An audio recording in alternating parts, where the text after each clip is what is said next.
రేపు ఏప్రిల్ 25 నాడు సర్వోదయ తెలంగాణ లక్ష్యంగా,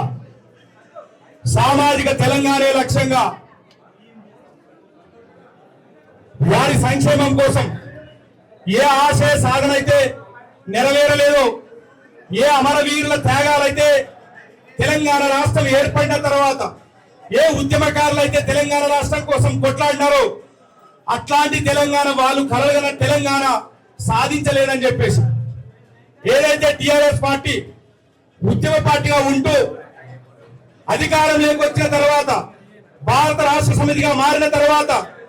కనీసం ఈ తెలంగాణ రాష్ట్రంలో ఉన్నటువంటి పేదల కష్టాలు, అట్టడుగు వర్గాల కష్టాలు పట్టించుకోకుండా కేవలం ఒక అహంకార పూరిత పాలనతో ఈరోజు రాష్ట్రాన్ని అధోగతి పాలు చేస్తే తెలంగాణ రాష్ట్రంలోని ప్రజలందరూ కూడా ఆవేదన చెంది,